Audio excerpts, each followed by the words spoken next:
Olá, muito bom dia, boa tarde, boa noite, né? Mas boa noite para você que está assistindo inédito esse programa hoje, sexta-feira, e você que vai assistir as reprises durante toda a semana aqui na TVI do Alô Cidade. Eu, Rui Corrêa, estamos aqui para mais uma vez comentarmos com vocês os assuntos que foram destaques essa semana que passou, né? Na política e aqui do sul da Bahia, do estado da Bahia, e vamos falar também a nível de Brasil. Afinal de contas, estamos no Brasil. Rui, um abraço mais uma vez, obrigado por ter vindo. Bom dia, Barbosa. Bom dia, telespectador. Bom, Rui, o assunto, sem dúvida alguma, de Itabuna, né, que mais uma vez movimentou os bastidores da política, é a situação do atual prefeito e pré-candidato agora à reeleição, Fernando Gomes, né?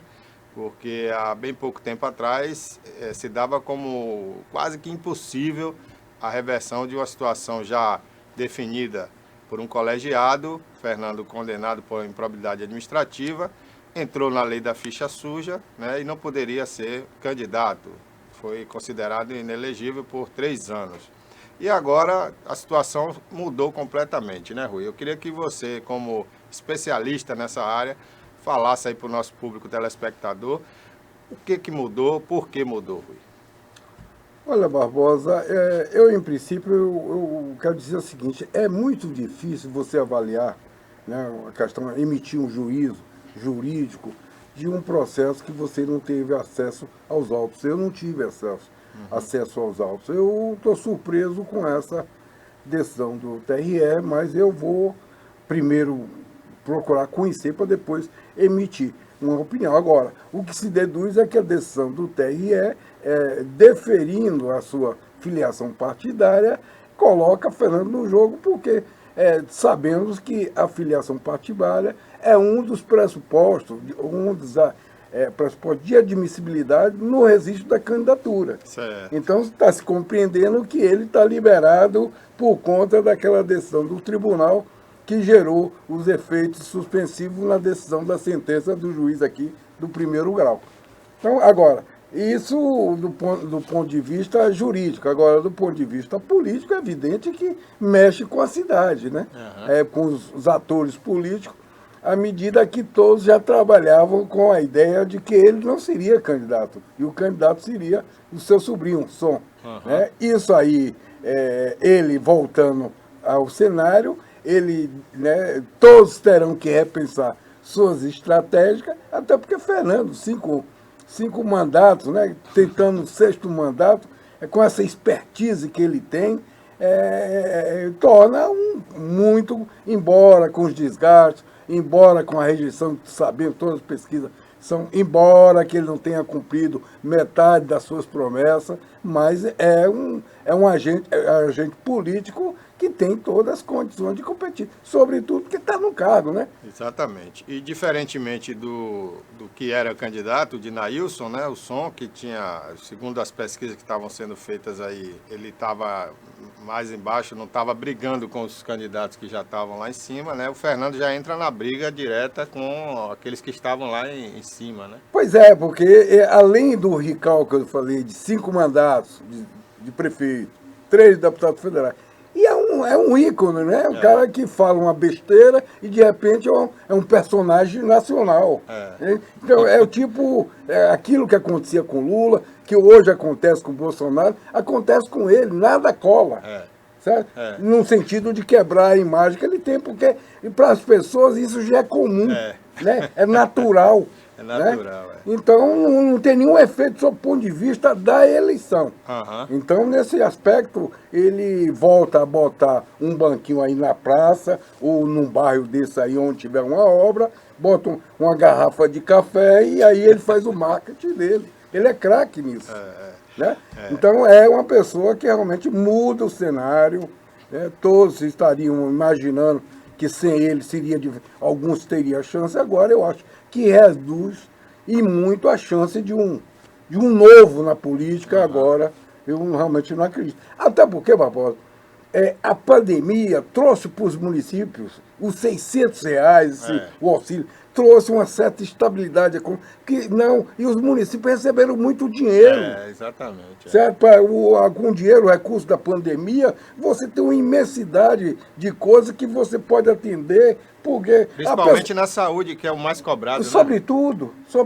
Então, a pandemia, você vê como o paradoxo disso, embora devastadora, né, sob o ponto de vista das relações das pessoas, né, da economia até, da economia. Mas ela trouxe dinheiro para os municípios. Eu não vejo ninguém reclamando agora. Não, está todo mundo na boa. Né? Ó, eu vou citar um exemplo.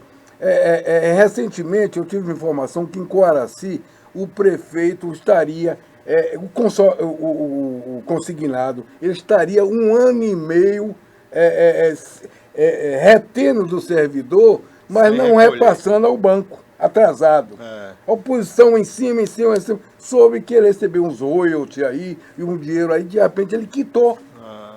Saiu do problema. Saiu do problema que é básico no município, entendeu? O servidor adora esse negócio, ter o crédito dele ali para, né, comprar isso, comprar aquilo, adora. Você vê que é o ponto, os bancos de consignado adoram. Né? Está em todos os municípios, eles fazem o consignado, porque o dinheiro é certo. Dinheiro certo, né?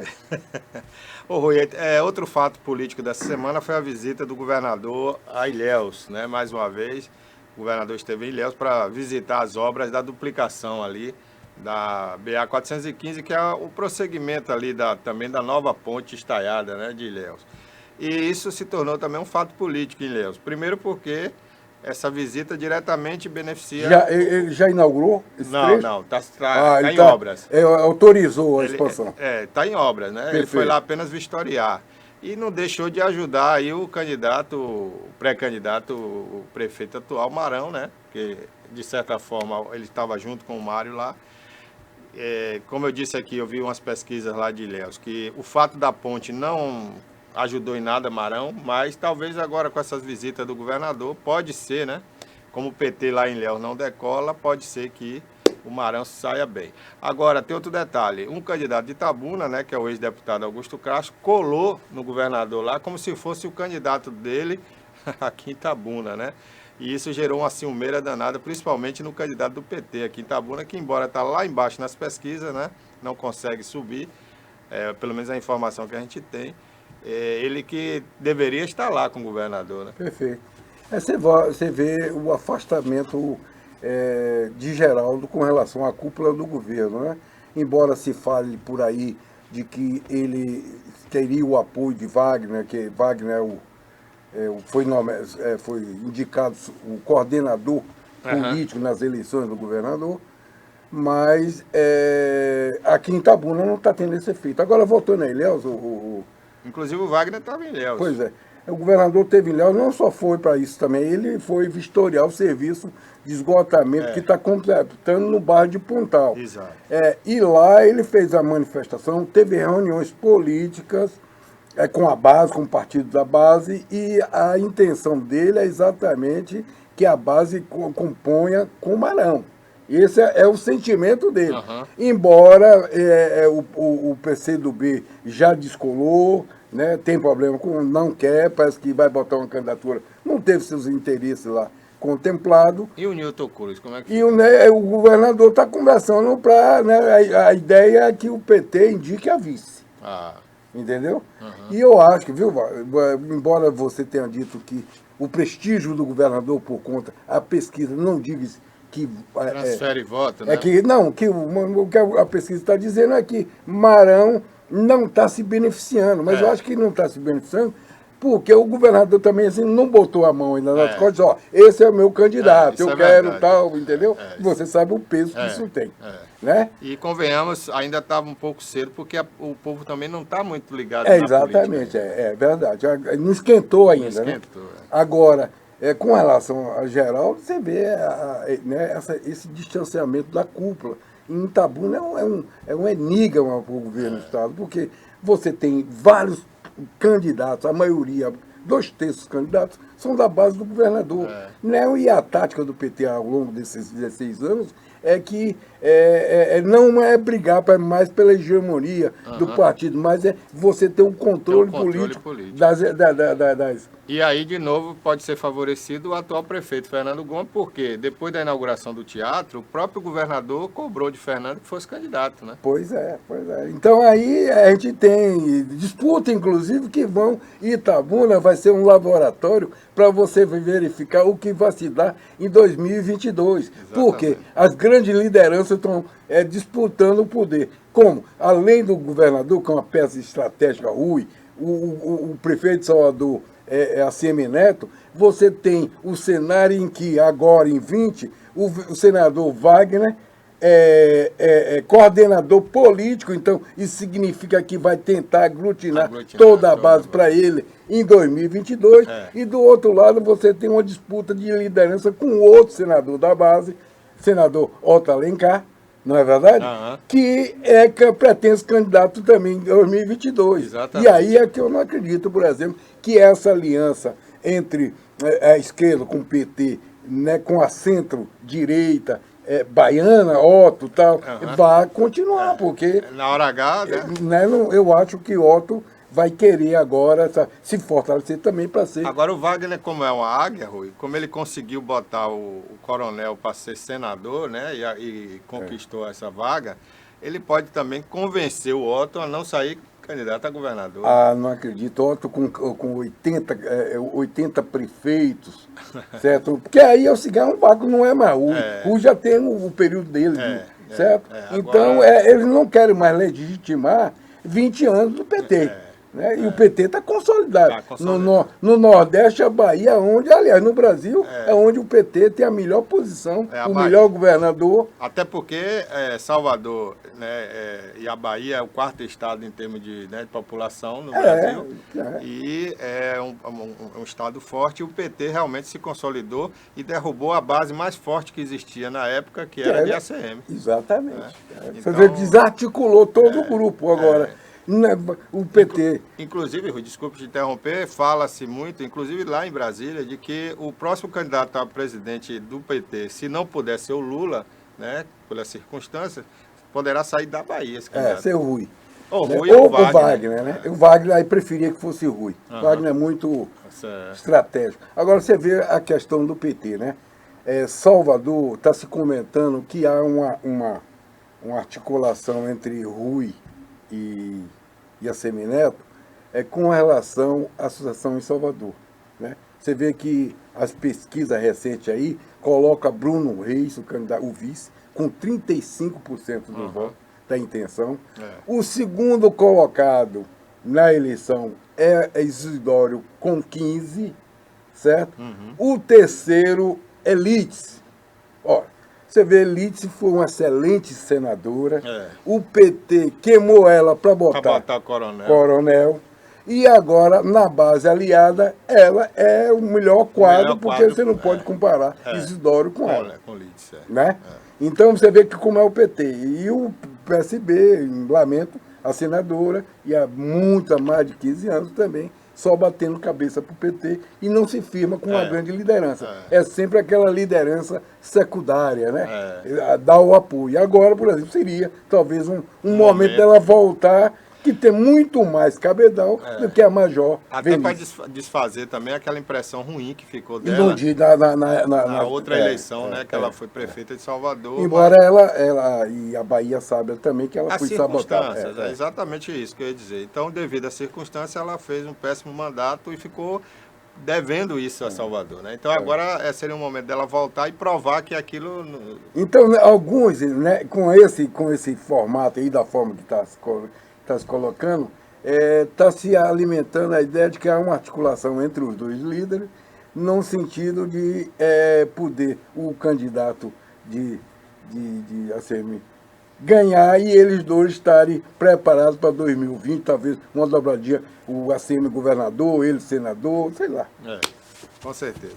Bom, a gente vai fazer um intervalo comercial. Na volta tem mais comentários sobre a nossa política aqui da Bahia e vamos falar também sobre a situação aí pelo Brasil que chama a nossa atenção.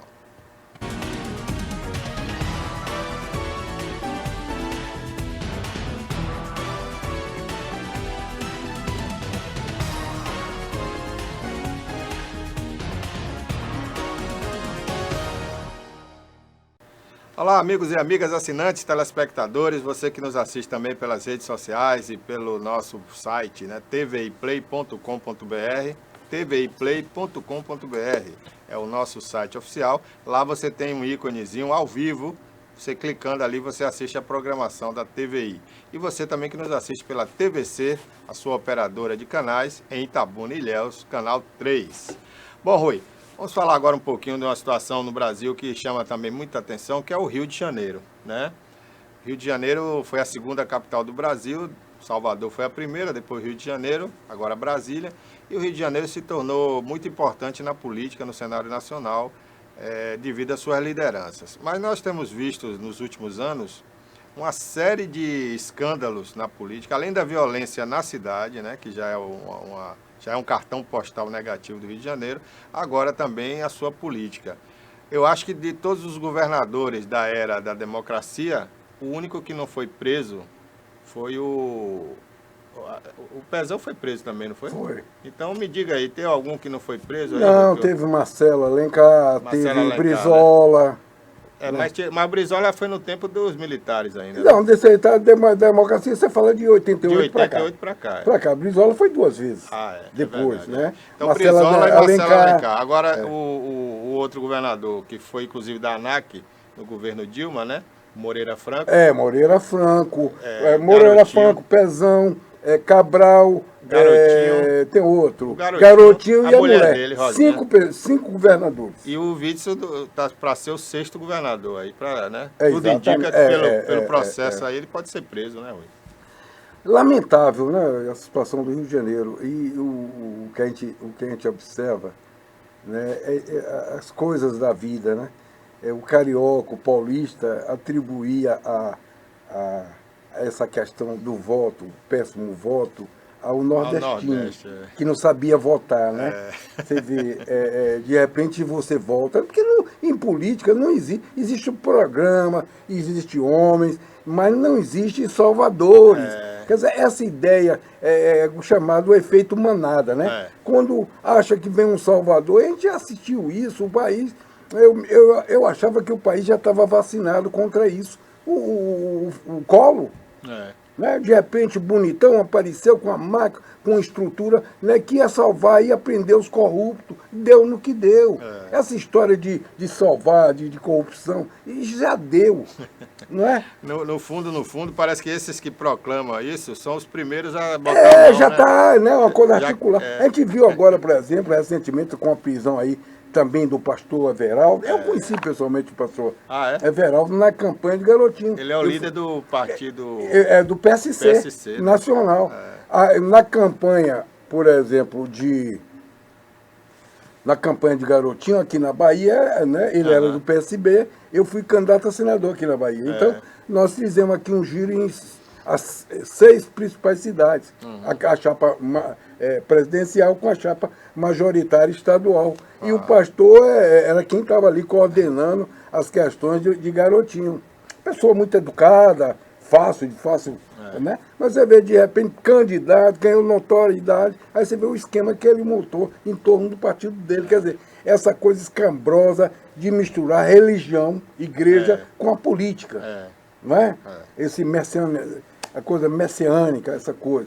Então, poderia até ser, né, Rui? Mas se realmente eles praticassem o que pregam, né? Não, o problema é que na política, Rui, não dá. E o homem é falho, né? Isso é até bíblico, inclusive. Barbosa, mas triste do homem que confia no outro não, homem. Eu concordo que você tem a bancada evangélica, você defenda valores cristãos, você não há nenhum mal nisso, me parece. Agora, o mal é você usar a estrutura de partidos, a estrutura do poder político para influenciar decisões ou fazer ganhos pessoais para a igreja ou para o seu pastor. Exatamente. Que é isso que acontece na maioria dos casos. Não vamos generalizar. Não, eu sei, por exemplo, tem denominações aí que são exemplos de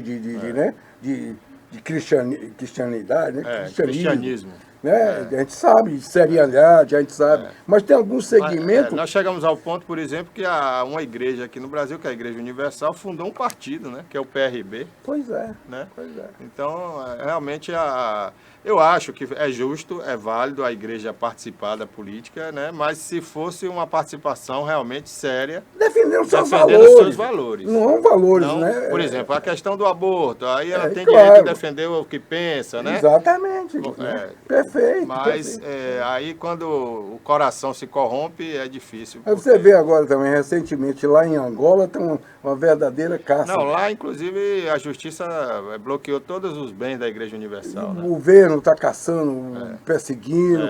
Tem até um pastor conhecido, Honorilto Gonçalves, né? Que ele é o líder lá.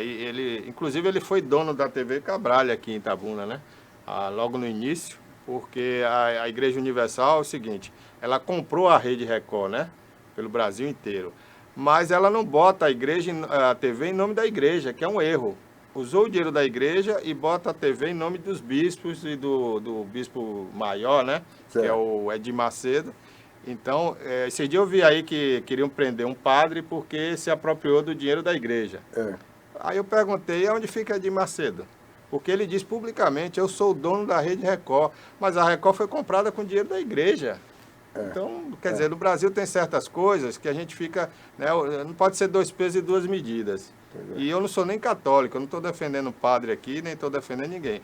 Mas eu acho que tinha que ser justo. Se um padre vai para a cadeia porque está roubando o dinheiro dos fiéis, o bispo, por mais influência política que tem, também tem que ir para a igreja.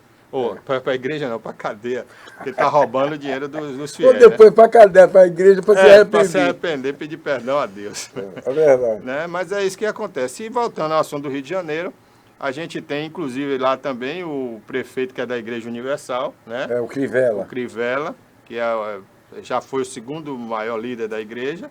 E hoje não abriga pessoal com a Globo, né? E aí a Globo acabou arrumando um vereador para dar a pedido de impeachment para ele, mas não passou na Câmara, foi negado. Mas, por exemplo, a Globo está em cima porque descobriu que ele tinha uma tropa de choque chamada Guardiães de Crivella, que foi criada exatamente por conta desse enfrentamento que ele faz com a Globo, com né? A Globo, pelo aspecto da Record também, e também porque a Globo ser muito crítica dele. Mas você vê, né, Barbosa? Até o nome, você puxa para a política, guardiões é um termo muito usado, é uma terminologia muito usada na Bíblia. Mas eu acho que esse termo guardião foi criado pela Globo, não? Não, eles tinham um grupo de zap. Com esse nome? Com esse nome. Os Guardiões de Crivella. O Crivella, inclusive, era membro, membro do grupo. Né? No Brasil acontece de tudo, né? Mas é a política aí. Infelizmente tem muito disso. Mas, Rui, na sua opinião, como é que vai ficar o Rio de Janeiro, né? Porque o vice-governador que assumiu também está sendo investigado. E na linha sucessória, se ele for afastado, entra o presidente da Assembleia Legislativa, que também está sendo investigado na história não só das rachadinhas, mas também nessa denúncia aí do governador. Aí provavelmente você já tem o quê? 2 anos? Tem 3 anos, né? Não, para quê? Para acabar o mandato? Mandato, né? 2 anos. 2 anos e 4 meses. Então, nesse caso, a Justiça Eleitoral aí, no caso do afastamento também do vice, assume o presidente da Câmara. E se ele for afastado, aí tem que colocar uma eleição. Assume, o modelo é que assume, e aí a própria Assembleia elege um governador. Aí é uma eleição indireta. Indireta. Porque se fosse antes de 2 anos, aí você teria outra eleição. Mas como está muito próximo, né? Exatamente. E você vê alguma chance do governador Witzel retornar ao cargo, Rui? Olha, há uma grita muito grande e até procedente, num ponto de vista jurídico, os governadores, inclusive governadores da esquerda, Dino, o Rui, se manifestaram no sentido seguinte, eles ficaram preocupados com o afastamento, não pelo fato dele ter sido afastado por né? Desmando e tal. Não, eles estão preocupados que o afastamento se deu por uma decisão monocrática de um juiz, né? Do ministro. Do ministro. Então, o STJ tem um colégio especial para julgar governadores, para esse tipo de decisão. Embora a decisão monocrática não é uma decisão teratológica, quer dizer, absurda, não. É possível, mas o bom entendimento, o bom senso, né? é que o relator, nesse caso, submeta a esse plenário especial, né, esse fórum especial do STJ, para decidir se afasta ou não, porque é um órgão com 15 desembargadores. Né? É diferente. Então, no STF também alguns ministros manifestaram, né, embora não tão abertamente, mas mostraram assim, desacordo com essa decisão, exatamente por isso, por ter sido uma decisão monocrática. Agora então, é incrível, né, Rui? Um Estado que é governado por corruptos, por ladrões, né? Como é que você vai querer uma polícia coibindo o tráfico de drogas, o roubo, né? Roubo de carga, como a gente vê acontecer todo dia, toda hora no Rio de Janeiro. O Barbosa, uma outra coisa remete a outra.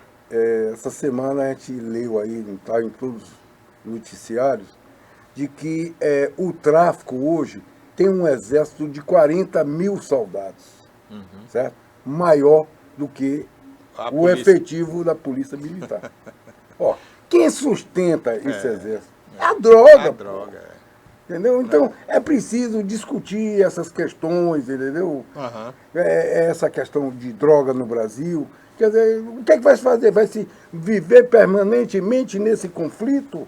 Agora, Rui, o pior é que a gente sabe, a gente não pode provar no momento de forma direta, né? Mas a gente sabe que o tráfico de drogas tem representante dele na Assembleia Legislativa, tem representante dele no Congresso Nacional, entendeu? Como o Jogo do Bicho fez também. O Jogo do Bicho é uma contravenção.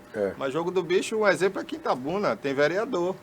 E queria fazer prefeito também, né? E acaba que o prefeito também fica do lado do vereador, então está do lado do Jogo do Bicho. Ninguém mexe com o Jogo do Bicho na cidade.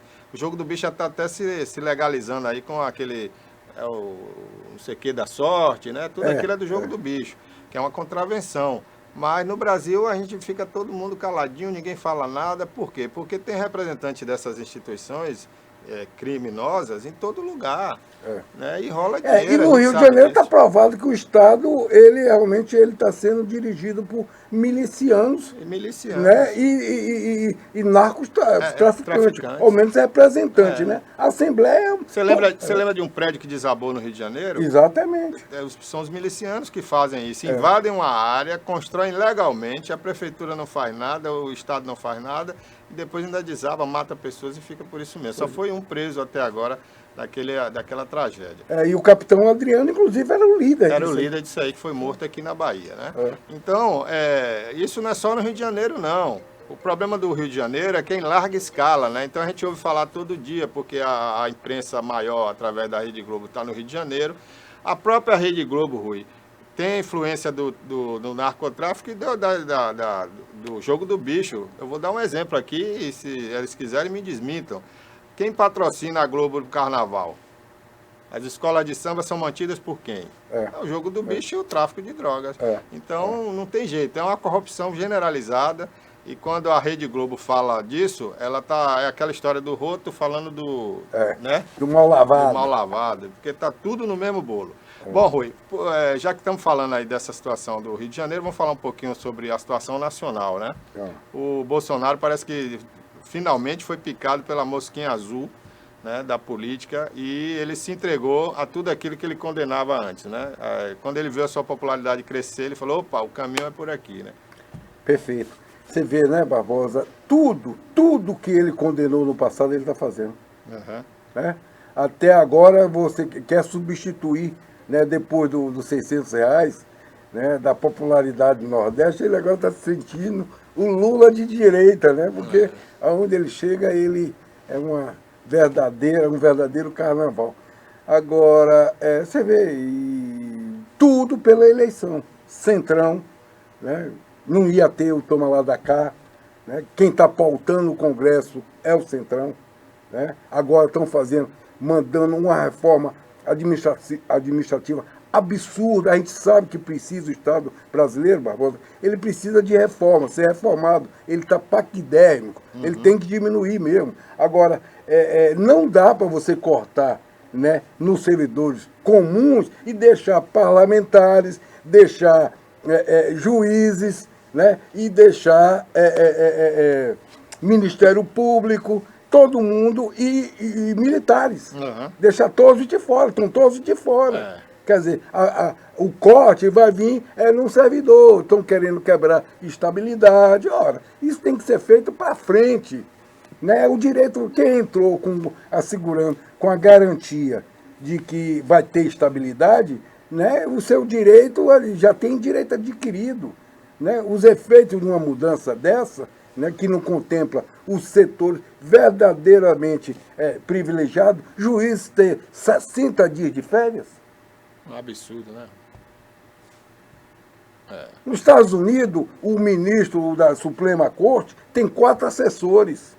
Aqui tem quanto? Qualquer juiz de primeiro grau tem mais. É mesmo?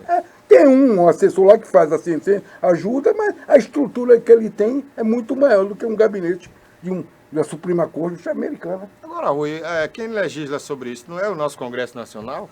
Mas eles estão dizendo, você acha que eles vão cortar o negócio de 60 dias de juízes? Tá todo mundo com o rabo preso, né? Ora, eles vão mexer, tiveram a coragem, mexer com os militares. Essa reforma absurda aí da Previdência só privilegiou os militares. E ficou todo mundo calado. Sabe? E o Guedes aí até tapou a boca deles. Aí, corte vocês, eles são militares. Desafiou. Desafiou, foi. Não é? Então, que reforma administrativa? Essa, que quer cortar do quem não tem privilégio. Porque o servidor comum não tem privilégio. Ele não tem 45 dias de férias, ele não tem 60 dias de férias, certo? Ele não tem indenização em dobro. O único privilégio do servidor é a questão eterna, né? Porque ele só sai dali se ele tiver um processo administrativo. Pois é, eles querem quebrar isso, que é a única segurança que o cara tem. Isso aí já está certo que o Congresso vai legislar agora para quebrar, a partir de agora, né? Não vai retroagir. Porque aí é o direito adquirido. É o direito adquirido. Entendeu? Agora, Rui... Mas, por exemplo, uma reforma administrativa que vai autorizar o presidente da República, ele mesmo, extinguir ou criar um órgão da dimensão do IBAMA. Isso aí eu acho que o Congresso, porque o corporativismo também legislativo, não vai abrir mão dessas prerrogativas, né? Exatamente. Bom, Rui, por hoje é só, o tempo acabou. Mas na próxima semana estaremos aqui de volta, se Deus quiser. E se surgir algum fato extraordinário, você que nos assiste pode nos acompanhar também pela internet, nas redes sociais da TVI, TVI Play Oficial, no YouTube, né, no Instagram, também no Facebook, ou na nossa página tviplay.com.br. Forte abraço a todos, um abraço, Rui. Um abraço, até a próxima semana. Até a próxima.